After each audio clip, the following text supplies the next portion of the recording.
లేదంతో తెలియజేస్తున్నాను. మనమేమి పెద్ద పెద్ద యుద్ధాలేం చేయక్కల. ఓటు అనే ఆయుధాన్ని మనం సింపుల్గా అలా బటన్ నొక్కి కూటమి సైకిలా, గాజు గలాస, కమలం, పువ్వ, సరే ఒక గుర్తుంటే ఇంకో గుర్తుండదు కాబట్టి ఈ మూడిట్లో ఏ గుర్తు కనపడితే దాన్ని కొట్టండి. విరిగిపోతున్న ఫ్యాన్కి దూరంగా ఉండండి. ఇక మరి అది కూడా తాకట్టు పెట్టేయడం అయిపోయింది. ఇంకా నెక్స్ట్ మిగిలింది ఏంటి? దానికో స్కెచ్. మన ఆస్తులన్నీ ఆల్రెడీ మనకి డాక్యుమెంట్లు ఇవ్వలేదు, వాళ్ళ దగ్గర పెట్టుకున్నారు.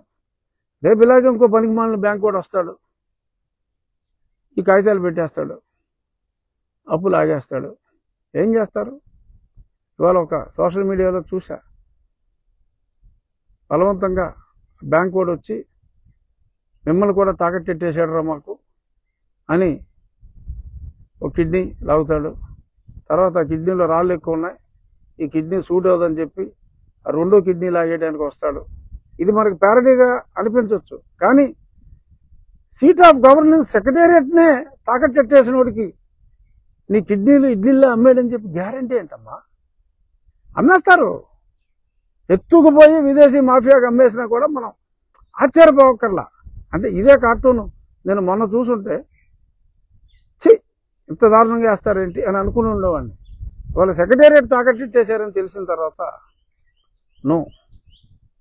No way we can tolerate this kind of governance. నేను ఎప్పటి నుంచో గొంతు చించుకుంటున్నా. 4 సంవత్సరాలుగా, అంటే 2020 ఏప్రిల్ మాసం నుంచి, అంటే ఒక నెల తక్కువ 4 సంవత్సరాలుగా అప్పట్లో నేను ఏకైక ప్రతిపక్షాన్ని, అంటే పాలకపక్షంలో ఏకైక ప్రతిపక్షాన్ని. ఇప్పుడు నాతో ఎందరో మిత్రులు, వేమిరెడ్డి ప్రభాకర్ రెడ్డి గారు వచ్చారు, మాగంటి శ్రీనివాసరెడ్డి గారు వచ్చేస్తున్నారు. నా కొడుకు వయసు అయినా నా కొలీగ్, మై ఫ్రెండ్ సన్ లావ్ కృష్ణదేవరాయలు, తను వచ్చేసాడు. ఇంకా కొద్దిమంది వచ్చారు, కానీ ఆ పేర్లు నేను నాట్ వర్త్ మెన్షనింగ్. ఎనీహౌ, ఇది పరిస్థితి. అప్రమత్తంగా ఉండండి.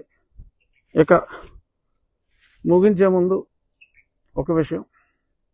కొందరు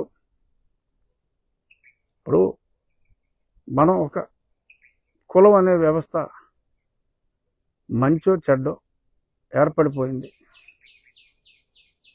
అది ఇప్పుడు ఎవరో ఓవర్ నైట్ మనం కుల వ్యవస్థని నిర్మూలించడం. మనుషులంతా ఒకటే, అందరిలోనూ ప్రవహించేది ఒకటే రక్తం.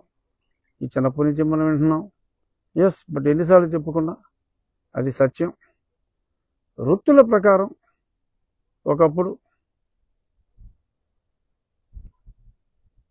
మన సనాతన ధర్మంలో అందరూ ఏం చేయాలో తెలియని పరిస్థితుల్లో ఉండకూడదని చెప్పి